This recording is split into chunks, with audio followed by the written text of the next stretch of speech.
For NBC's coast-to-coast network of independent affiliated stations, the University of Chicago Roundtable. Be sure to listen for a special announcement at the close of today's program describing how you can participate in NBC's University of the Air by joining Roundtable home study courses. We present Louis Wirth of the Department of Sociology of the University of Chicago. Mr. Wirth. In his State of the Union message to the 81st Congress in January 1949, just 3 weeks ago, President Truman said that the driving force behind our progress was our faith in democratic institutions, that the promise of equal rights and equal opportunities, which the founders of our republic proclaimed to their countrymen in the world, embodied that faith, and that the fulfillment of this promise is among the highest purposes of government. The civil rights proposals, he said, that I made to the 80th Congress, I now repeat to the 81st Congress. I stand squarely behind these proposals.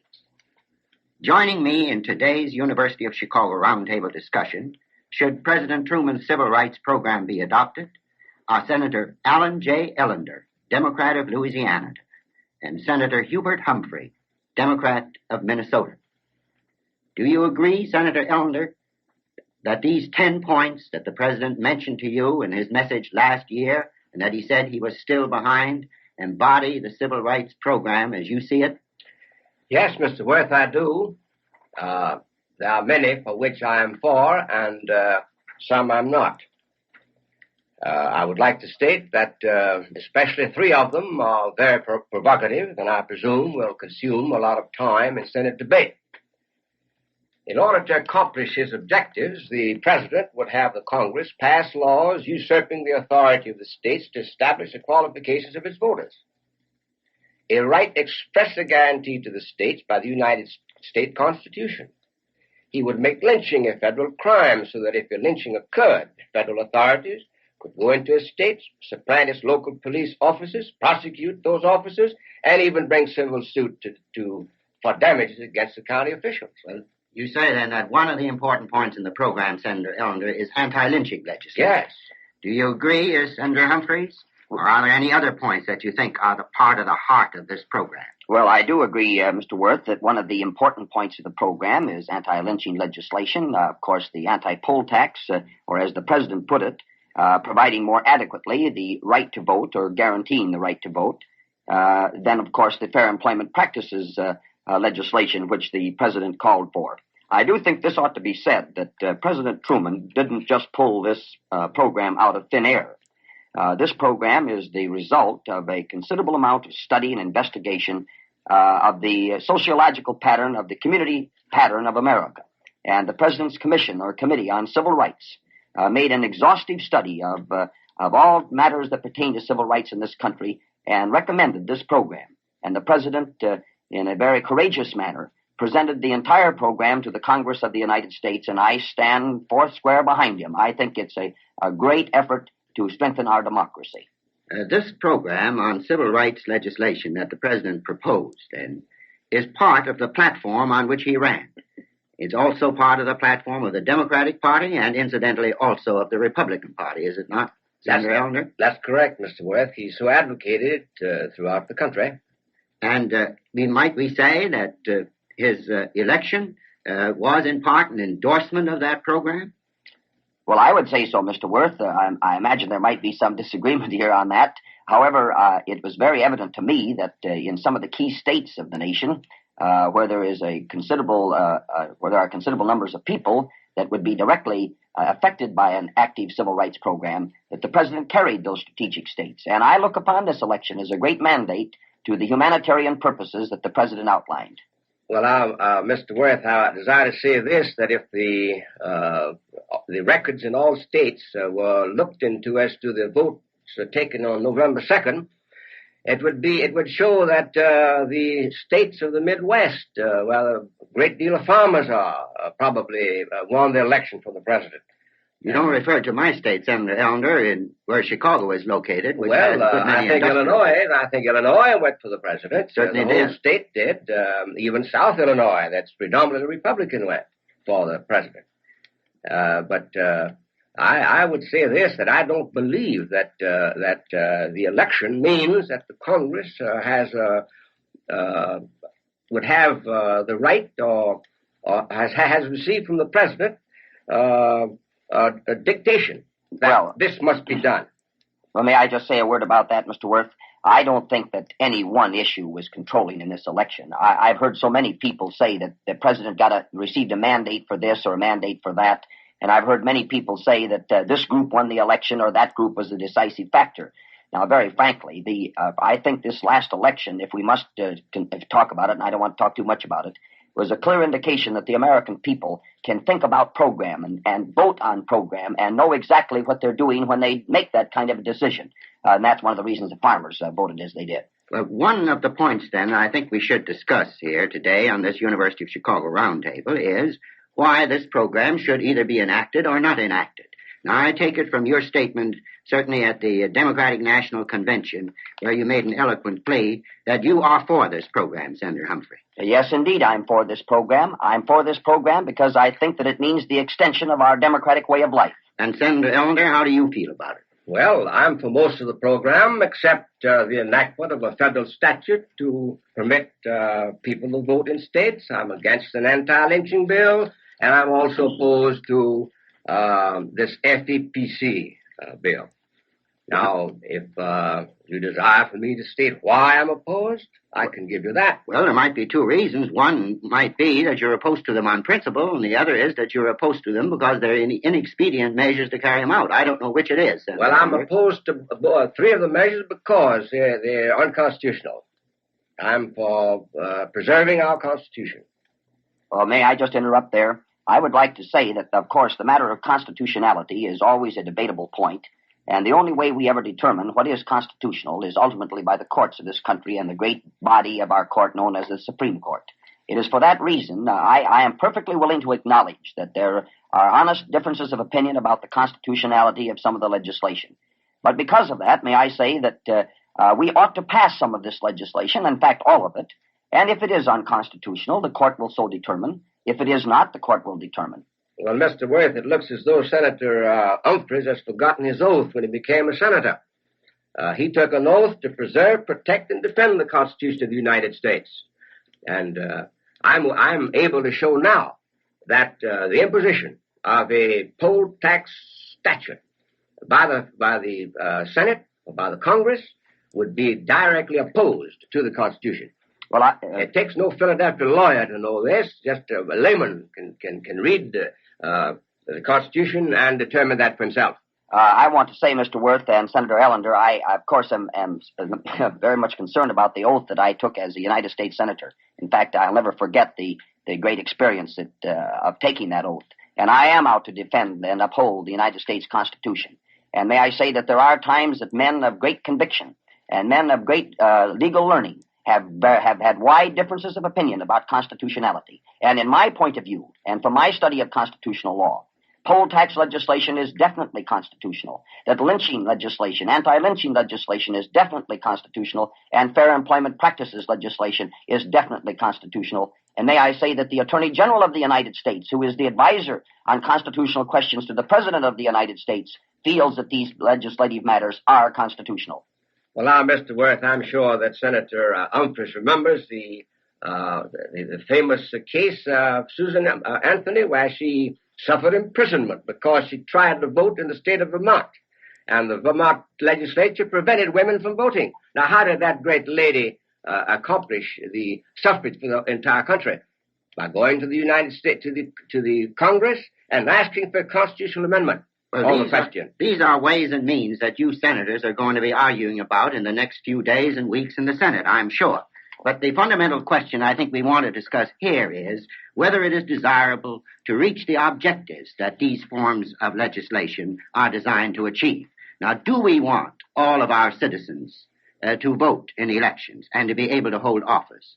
Do we want them to be free from the threat of violence and actual violence as lynching exemplifies? Or do we want them to be free to seek the jobs for which they are qualified, irrespective of race, color, creed, or national origin? Seems to me those are the questions to which we ought to address ourselves for the moment. Well, indeed, those are the questions, and we can argue the legalism of this for hours, and we shall not go into that. I definitely, of course, am of the opinion, and I believe that my colleague, Senator Ellender, must be, that all people in this country should have the right to vote.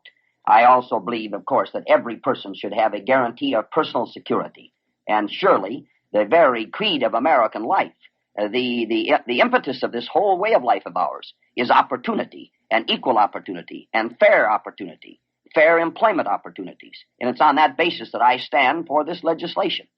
And you, Senator Ellender? Well, Mr. Wirth, I'm for that if it's done in a legal way. Our forefathers, if you read the history of our Constitution, some of them even went so far as to state that if the right of the state to declare who should vote was denied, the probabilities are that our Constitution would have never been adopted.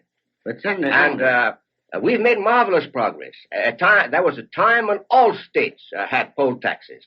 It was done the legal way, and today, out of our 48 states, only 7 of them don't have the poll tax law, and it strikes me very forcibly that within the next 4 or 5 years, that all states will pass a law whereby the poll tax issue will no longer exist. Well, I take it then, Senator Ellender, that you too are against white supremacy as a principle.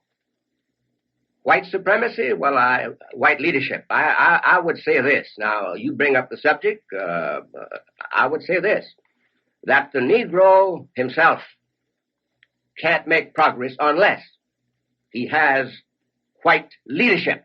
Now, if you call that supremacy, why, suit yourself. But I say this, that the Negro race as a whole, if permitted to go to itself, will invariably go back to barbaric lunacy. I would like to take sharp exception to that most recent statement, Mr. Wirth. I would like to say this, that to me, it's a great tribute to the inherent abilities and the capacities of the American Negro to see the remarkable progress that they have made against all these tremendous obstacles. It's only been since 1863 that we've had emancipation for the American Negro. And despite that, some of our most learned scholars, some of our outstanding artists and statesmen, some of our leading people in the musical world, in the field of literature, have come right out of the Negro community. And surely in our great war plants and in our peacetime factories, we're beginning to find that the American Negro as one group, and by the way, this civil rights legislation isn't just identified with the Negro, and I want to get on that as a broad point. But these men and women are beginning to show great capacity for production, for good living, and for learning, and for citizenship. I want to say this to my good friend, Mr. Humphrey, Senator Ellender speaking, that the chief agitators of all this program are the colored people themselves. And as far as I'm concerned, I've been in the Senate for the past 12 years, and I can't see anything but politics in it. Both of our major parties have been doing all in their power to catch the Negro vote from the North. I know this. In fact, I think I know it, that we have 8 states in the North wherein the Negroes are dominant. I won't say dominant, but however they vote, so the election goes. And it's an attempt on the part of Republicans and Democrats to capture that Negro vote that causes the president to come out with this so-called civil rights program on the three issues that we're now discussing. As to the advancement of an individual's economic and social security, his own social status, that he must have political freedom and political action, the opportunity for political participation. And to me, if the American Negro or any minority group in this country is going to elevate their status, have a chance to lift themselves up by the bootstraps, they must have something to say about the political process and the political program which comes out for the nation. If you allow me, Senator Ellender, I should like to say that from my field of study, insofar as we have any knowledge at all in respect to what you said about the Negro and what would happen if he weren't supervised by whites, that we have no reason to believe that the members of any one racial group can't learn to do what every other racial group has learned to do, given the opportunity, given the encouragement, given the right and the facilities to go ahead. And I think history in the case of the Negro and other minorities in this country has demonstrated that. Well, to some extent, Mr. Wirth, you're correct. And I'm not an old man, but I've noticed a good deal of progress in my state. And I don't want a half of that progress. I want it to continue as we've been carrying on. Just as certain as I'm speaking, if the Congress should make the mistake to enact legislation of this character, instead of assisting the colored people of the South, it will hurt them a great deal. But Senator Ellender, it isn't merely the colored people of the South. It is, as Senator Humphrey has said, all of the minorities in this country. And it is also this question that those people in the South who were once in the South are now in the North. We've had millions of Negroes migrate to the northern and western cities. In Chicago, for instance, we have had in the last 7 or 8 years an increase of at least 100,000 Negroes over what we had. We have about 390,000 Negroes in Chicago. Well, so it is our problem, too, Senator Ellender, not merely yours in Louisiana. I want to get the discussion of civil rights legislation and civil rights program out of the sectional basis, or out from sectional consideration. I have stated before, and I want to state it again, that there is no part of the United States of America that is without guilt or without sin insofar as discrimination is concerned, whether that discrimination is social, whether it's economic or political. Now, I know, and everyone else knows, that in every part of America, in the North, the West, the East, and the South, we've had these abuses of civil rights.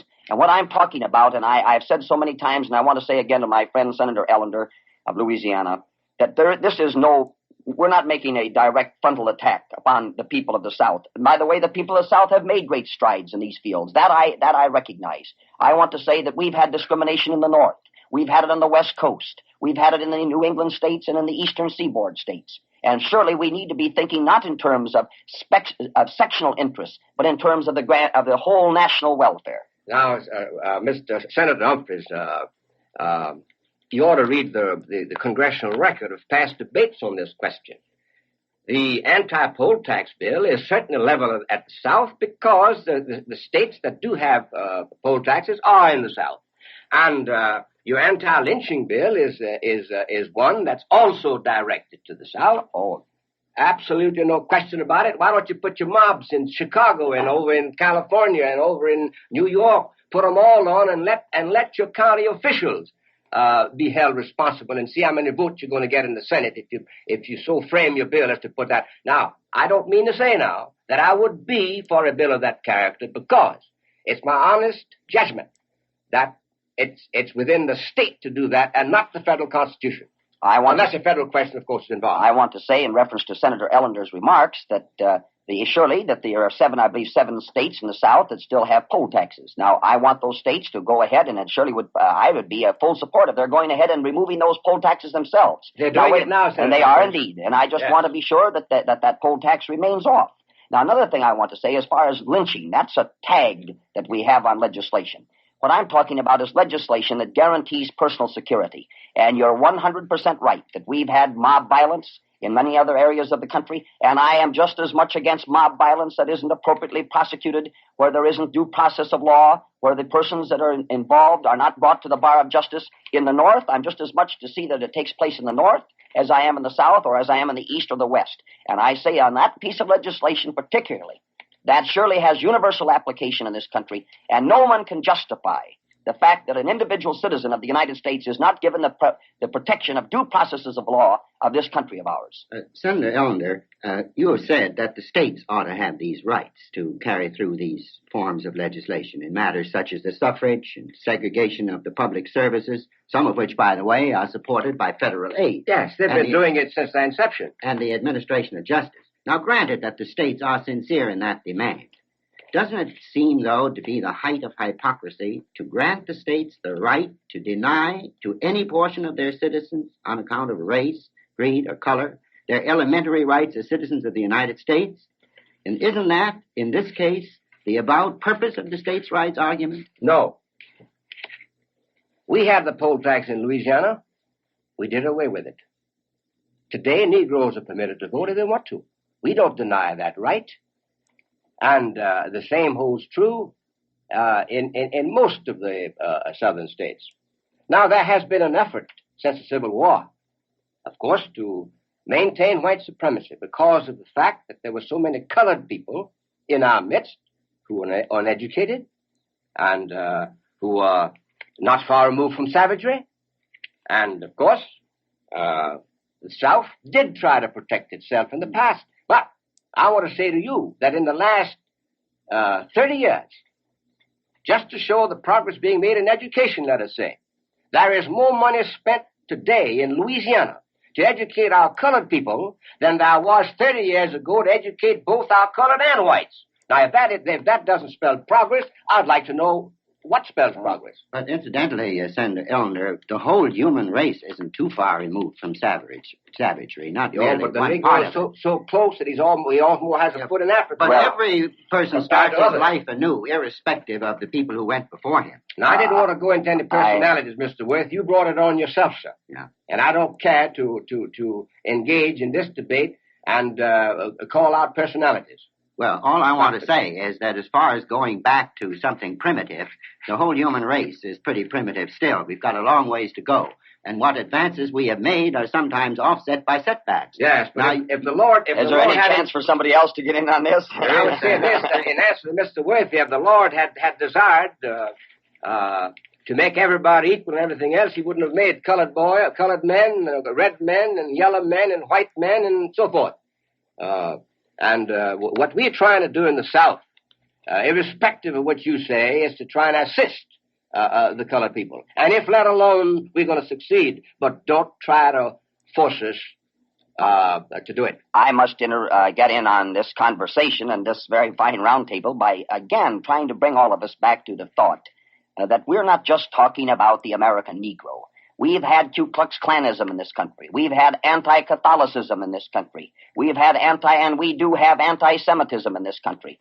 And believe me, I'm one of the Americans that believes that every person, regardless of his race, his color, his religious faith, or his creed, has a right to have the full and equal protection of the laws of this United States and has the right for all equal opportunities, whether they're economic, political, or social. Now, I reiterate that we have had demonstrations in America where we have had even political parties based upon anti-Catholicism, and I speak as a Protestant. We've had demonstrations in this country where we've had vicious anti-Semitism, almost to the point of the ghetto. And we've surely had demonstrations in America on the race as far as the American Negro is concerned. So what we're talking about, and I hope that the American people, Mr. Wirth and Senator Ellender, will quit talking about civil rights as if it were directed against just one segment of the American people, because it isn't. Civil rights sometimes are denied to people who are poor and they're white. Civil rights are sometimes denied to people who are rich and they may be of a different religious faith. Now, I'm of the opinion that there is no justification, surely no moral justification in my religious faith, and no legal or, let me say, political justification in my political philosophy for such kind of action. Just one question to Senator Ellender. You say things are improving? Yeah. How about the situation in Georgia, where I recall that my distinguished friend down there, the former governor, Ellis Arnold, fought for legislation to eliminate the poll tax. And now I find, according to a recent report, I have here just before me an article by Thomas L. Stokes, who is a well-known columnist, and he points out that, and I would like to quote from that, now along comes Governor Herman Talmadge, determined to restrict the basic right of franchise. He has proposed to the legislature, which he controls, that it impose an educational test which can be distorted, as it has in other southern states, to prevent Negroes from voting. He proposes restoration of the poll tax. Georgia's Secretary of State estimates that this would reduce voters by 1/2. Now, how do you feel about that? I'm against it. Thank you. That's a very fine and forthright statement. I have pending before the Congress now a bill that would cure all of this. Let's do it the constitutional way. I've joined Senator Holland to write into our Constitution the proposition. Now, if we do it that way, I'm for it. But I think under present laws, it's within the province of the state to do it and not the federal Constitution. I want to just make one proposal, constructive proposal. I imagine our time is just about running out here. I'd just like to say this, that one of the things we need to keep in mind, or a part of this general program of civil rights, is the real substance of it, which has been pointed out by Senator Ellender, is education, is health facilities, hospitals, is good wages, minimum wages, and the opportunity for people to protect their living standards, Social Security and housing. These things are all important. Now, in line with that, since the senator from Louisiana and the senator from Minnesota do not agree on such things as national FEPC, national anti-poll tax and national anti-lynching legislation. Senator, I am going to introduce a bill into the United States Senate, and I want to have you give me your support. And I want everyone, of course, to give support. A bill to establish in the government of the United States a permanent federal commission on civil rights. This commission will have the following powers: a fact-finding agency concerned about the status of civil rights in our country. This commission should be ready to aid in preventing conflicts and in the solution of problems involving civil rights. That is, it should act as a conciliatory service. This commission should be prepared to offer recommendations for the improvement of civil rights practices on a local level. And I emphasize the local level, state and national level. The commission should call attention to emerging civil rights problems on the national and international level, like Mr. Wirth mentioned, migration of large numbers of American Negroes into northern cities. And if the cotton picker comes around, we'll have much more of that, moving out of the south into the north. And then this commission should consult with state and local and private agencies working in the civil rights area and assist these agencies. And finally, it should seek to improve the civil rights practices of governmental agencies and make reports to the president. Now, aside from what is before you, gentlemen, in the Senate of the United States on these specific questions, is it not clear that if these bills are defeated, if they're introduced, they will be defeated in part because of the power that you now have as senators of unlimited debate? And isn't it necessary, therefore, to curtail this unlimited debate so that we can judge these issues on their merit? I surely believe that we must curtail the unlimited right of filibuster, and I will stand that way and vote that way. Well, the eyes of the world are upon us, and our deeds will demonstrate more than our words whether we mean democracy genuinely. Thank you, gentlemen. You have been listening to the University of Chicago Roundtable discuss should President Truman's civil rights program be adopted, with Senator Alan J. Ellender, Democrat of Louisiana, Senator Hubert Humphrey, Democrat of Minnesota, and Louis Wirth of the Department of Sociology of the University of Chicago, and President of the American Council on Race Relations as participants. This week's Roundtable pamphlet includes the full text of today's discussion, reading lists, special charts and illustrations, and questions for analysis and discussion. Be sure to write for your copy and send 10 cents in coin with your order to the University of Chicago Roundtable, Chicago 37, Illinois. And now, a special announcement. Here is an opportunity for you to become better informed and better able to answer such questions as, what is power politics? What are the alternatives to the Cold War? How can atomic energy be controlled? The University of Chicago Roundtable has prepared a special home study course in world politics to aid you in understanding the political problems of our time.